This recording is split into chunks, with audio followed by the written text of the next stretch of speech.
How's it going, everybody? I'm Slav-in-a-tor-ski, and welcome to the channel. And today I wanted to bring up a call to attention on H.R. 8. A lot of people have heard about this already, but I thought I would bring it up myself, as this is very important, and it's really kind of scary when you think about it.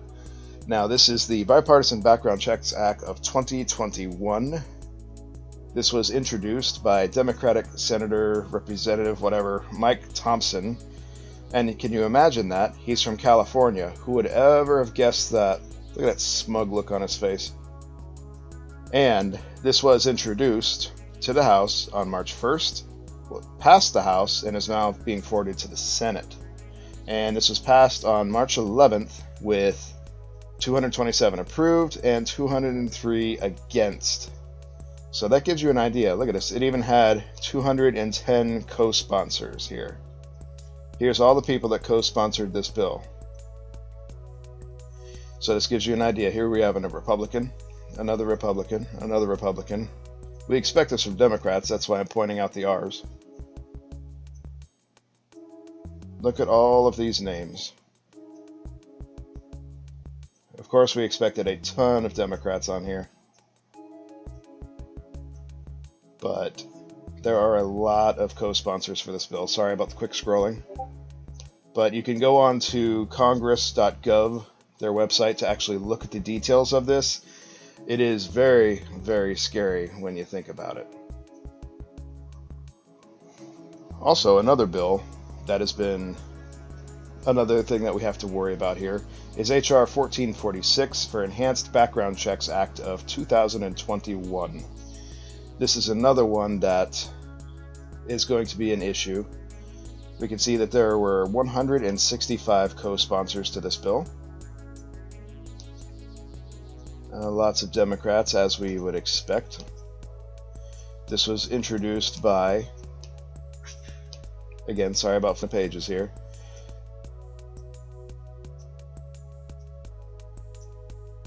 Representative James E. Clyburn. Sorry, I was waiting for everything to load up here. So this is a South Carolina district, another Democrat. So we kind of expected the California one, but South Carolina is kind of a, I didn't realize they were quite this Democratic. Another one to worry about. But this is for all the enhanced background checks coming up here. And you can see here, let's take a look at the actions on this. Again, this is on congress.gov. This is all public information. This was also introduced to the House March 1st and passed March 11th. So both passed on the same day. This was 219 to 210. So it barely passed. But this is dangerous now because that is also up to the Senate to be reviewed.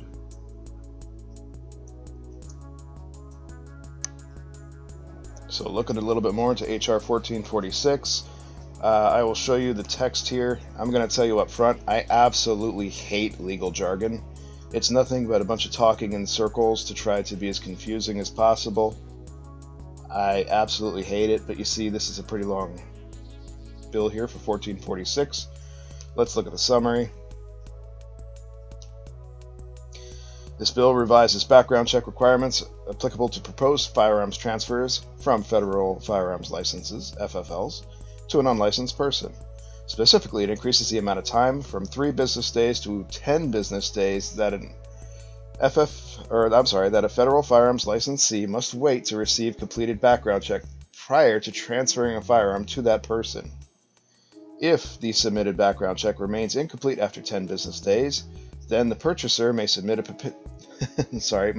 petition for a final firearms eligibility determination. If an additional 10 days elapse without a final determination, then the federal firearms licensee may transfer the firearm to the prospective purchaser. So basically, if you are delayed or you are held up, which can happen, if you go to purchase a firearm, even if you have a concealed weapons permit, they can delay it and put it in a pending status. It used to be that you would wait 10 days, your FFL would give you the firearm and call you if there were any issues after that. Well, now they're doubling that time frame to an additional 2 days. And that's not even counting sending in the petition for it to be reviewed. So they're just trying to make it even longer and much more of a hassle for you to pick up a firearm. And you know that the elites, if they wanted to buy one, aren't going to have any issues with this. And when I say elites, I don't necessarily mean rich. I'm pretty much talking about politicians. So yeah, that's why this is so dangerous. All right, and back on to H.R. 8, the Bipartisan Background Checks Act of 2021. This is the main thing that we're worried about. The other one just delays people. It makes it take longer for background checks to go through. Supposedly makes them more stringent. If you have a concealed weapons permit, you've already been put through the ringer, so I don't understand this. It's the people who don't have that, and to just general people that want to buy a firearm. You know, that mom that's in her 60s just wants to get a revolver to protect her when she's walking home from, I don't know, bridge club or something like that. So it's going to be that much harder for her to buy a gun. It's kind of ridiculous. But let's go to the summary of the Bipartisan Background Checks Act. I will show you the legal jargon in here again. I absolutely hate this legal jargon. H.R. 8, an act. All about the firearms transfers. You can go onto the congress.gov's website in order to take a look at this. We'll go back to the summary so I can read it out to you. This bill establishes new background check requirements for firearm transfers between private parties. In other words, unlicensed individuals. Specifically prohibits a firearms transfer between private parties unless a licensed gun dealer, manufacturer, or importer first takes possession of the firearm to conduct a background check. The prohibition does not apply to certain firearms transfers, such as a gift between spouses and good faith. Now, one thing about this I'll notice, as usual for all of these, I have nothing against anyone in the military or police or anything like that. You have good ones, you have bad ones in every profession. But as usual, this one states it does not apply to law enforcement, private security, remember that, private security, or a member of the armed forces. They want to make sure that the people that they hire to protect them, in other words, politicians, but the average person, in other words, working people like us, it applies to, because we are the plebes, we are the peons. So one of the things that they did exclude, which I'm actually very surprised, is for any of these transfers to happen. So if you have an heirloom gun, you want to give it to your son or daughter or whatnot, that's okay. In between not friends, I almost made a mistake there. Not friends. Any family members, it's good. So it's actually very specific here. Now there's also a part, just because it popped up right in my face here, temporary transfer that is necessary to prevent imminent death. So if you have a gun and the person next to you, you're both getting shot at, you hand it to them because whatever reason, they shoot the person. Supposedly, I'm doing air quotes, I know you can't see them, but that's okay to do. Even though we know that if you defend yourself with a firearm and you're a certain demographic, they're probably going to jump your butt about it, no matter what. And they're probably going to do everything they can to put you in jail, saying that you're a bad guy somehow because you defended your life. But we're getting used to that. That's kind of what a lot of last year was, isn't it? Now up here is the in-kind transfers. So let's say a loan or gift between, here's the list, spouses, domestic partners, parents and their children, step-parents and stepchildren, siblings, aunts, uncles, nieces, nephews, grandparents, and grandchildren. So those are the ones that are allowed. So basically your family and immediate family. There's nothing about cousins on here, so keep that in mind. I'm actually very surprised that they excluded that in there. Now, another exclusion that they have, and of course all of it says, just like if you were to sell any firearm to anyone, you can't sell somebody, let's say Billy Bob wants to come up to you and say, hey, I want to buy your Glock so I can go shoot up the store. Obviously you're going to get in trouble for that. If you even think that he's going to do it, or one of your friends just got ticked off at someone else and says, hey, let me borrow your gun, you're definitely going to tell them no. Now, one of the exclusions on here is at a shooting range or a shooting gallery or a place that it's allowed to go shooting. I'm very surprised that's in there, because normally they would leave that gray area so they could go after you too. They also put in here for hunting, trapping, and pest control on a ranch, farm, fishing. Again, I'm very surprised they put that in there. So that's kind of a little exclusion that I wasn't expecting, or in the presence of the transfer. So if somebody wants to look at your gun and you're right there, so they will allow you to do that. They will allow you to show someone else your gun. It's ridiculous. But here's the part about the actual FFL transfer, which is a pain in the butt. Basically what it boils down to is, if you're like anyone that's been in the gun industry for a while, or even not the industry, if you just deal with guns a lot or buy or sell firearms, things like that, usually if you've had more than 5 firearms, you're buying and selling. We all have. You can no longer do that unless you go to a business, an FFL, and you transfer the gun to them. Then they do a background check and transfer the gun to the other person. And now most background checks at these places range in price.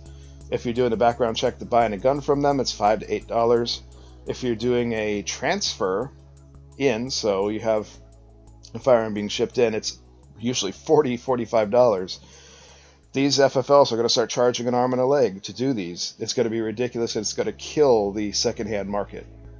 But not to mention, that's not even the word. That's just all inconveniences. The biggest danger of this is the introduction to a registry of firearms. They want to know where these guns are at all times. So what happens now is, let's say I purchase a Mossberg MC1 SC, right? I buy that from a shop.